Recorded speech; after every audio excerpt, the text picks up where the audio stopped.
Hello and welcome to How to Play Bahama Taxi. If this is your first time playing the game, I recommend getting some small tokens and putting them in the position on the board that is represented by the top cards. This way you'll have an easier time thinking about which way to move your pawn. Also download this handy score sheet from BoardGameGeek.com. It'll show you the point values between the two cards. As you see, I have it. You'll need a pencil, a piece of paper, a deck of cards, and 4 pawns. So let's give those cards a good shuffle. And you'll need the Bahama Taxi board. The link is in the description. So we've given everybody a card. This card indicates where their starting position is, and we'll position their pawns in that space. Then we will take these cards up and put them in the discard pile because they will not be used for the rest of the game.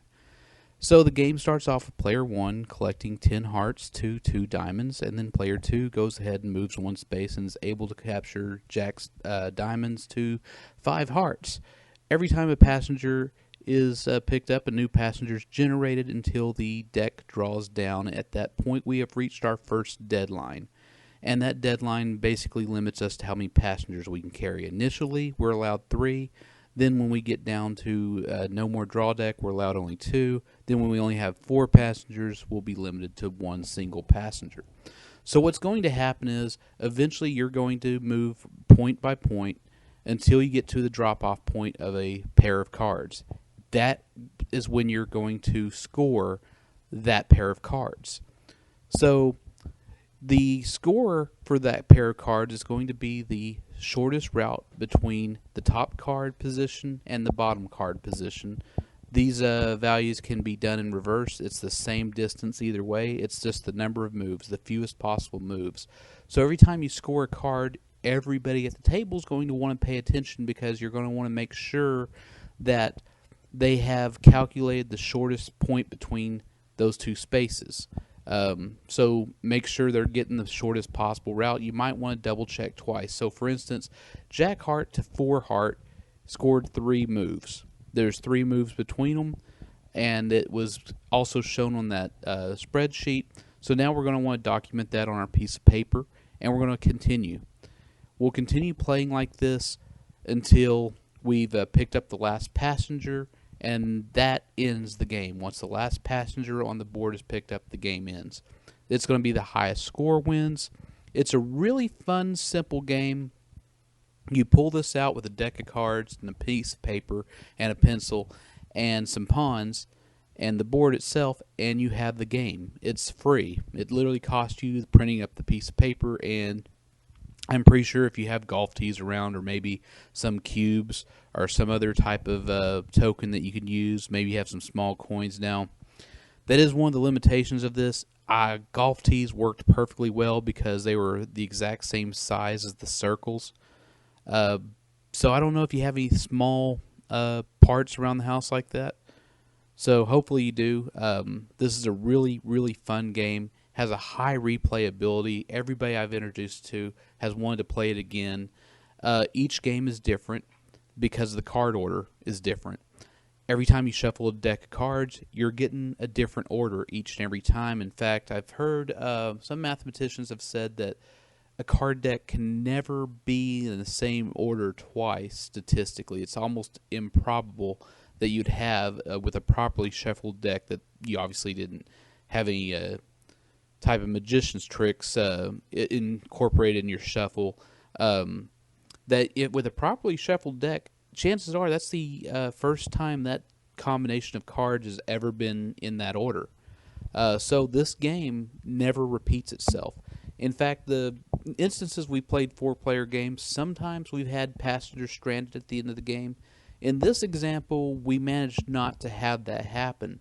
But in other games, we've had it happen. Now, there's also a really, really big problem with analysis paralysis in this game.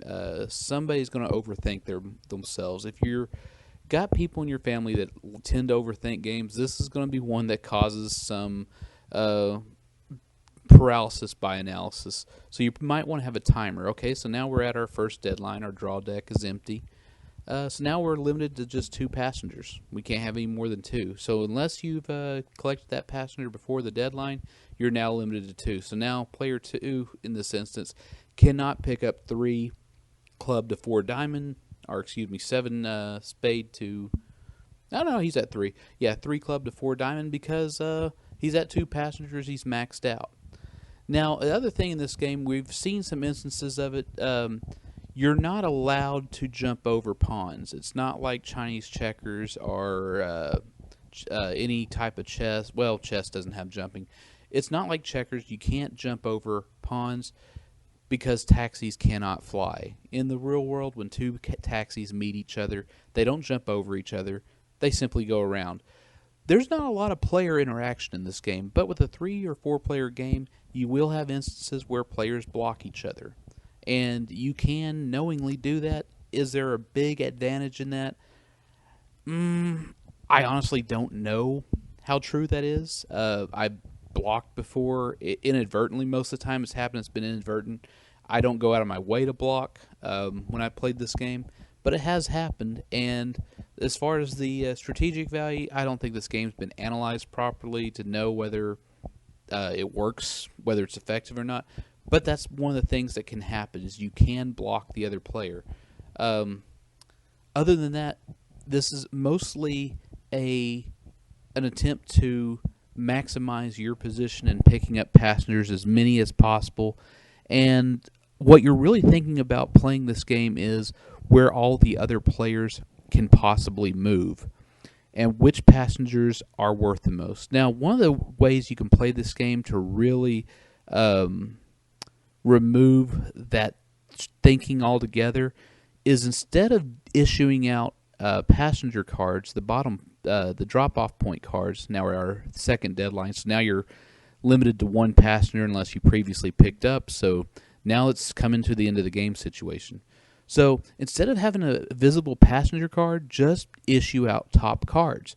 Then once somebody arrives at that, from the draw deck, randomly draw the card, give them the top card.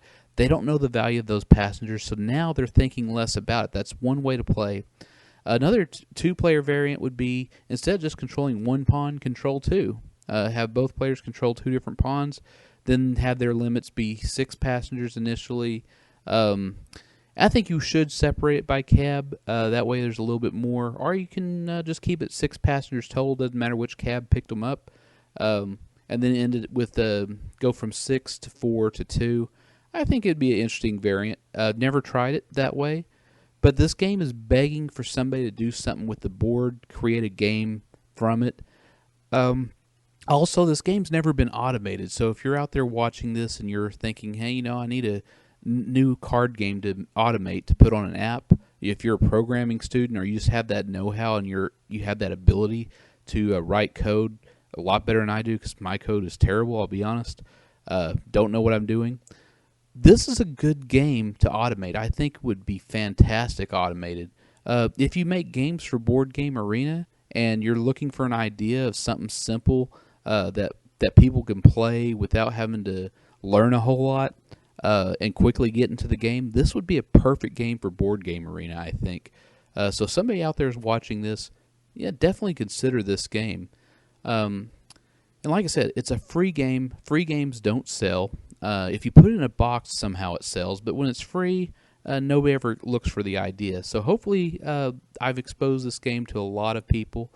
They've learned how to play, and they try it out for themselves. It's a really interesting, chaotic movement game. You're having to think about 3 different players' positionings in addition to your own. If you're really trying to play seriously, it's a lot to think about. A lot more is going on than meets the eye. But, it honestly has not really been fully studied by anybody. So I think it's not a whole lot of strategy. I don't think it's going to be the next chess or anything. Obviously not, but I'm not really sure if the winner's somewhat predetermined, as long as you don't make a movement blunder, which is possible in this game. Sometimes if you don't think about it, you move the wrong way and realize, oh shoot, I can't make that. I'm not going to pick up that passenger before this guy, but I've already moved towards that passenger. Well, now you've cost yourself a lot. One bad move in this game will ruin it for you. So everybody's really thinking about where all the players are going, where they're going to be going. Can they meet that passenger before the other cab gets there? And sometimes you'll have a bunch of top cards in the same field, and you'll be in the exact opposite end. You're like, well, there's no way I'm going to win this game. And before you know it, you come out ahead. Yeah, you end up getting more points than everybody else. So now we're at the end of the game. It's final passenger's been picked up, and so now we compare scores. The highest score wins. And I think in this game, it looks like Red has won the game. So congratulations, Red. So anyways, if you enjoyed this video and you have some other card game that you would like me to demonstrate, please let me know in the comments. And join us at our card game meetups on Reddit if you'd like to meet up in public and play some cards. Just announce your city. Maybe, who knows, somebody in your city want to play cards. We need to make public card games a thing again. We need to reconnect with each other. We need to make new friends, and card games, there's never been a better time to learn them. There's never been a better time to play them. So hopefully you enjoyed this video. Let me know. Give it a like, subscribe. I don't really care if you do or not, but if you do, I would appreciate it.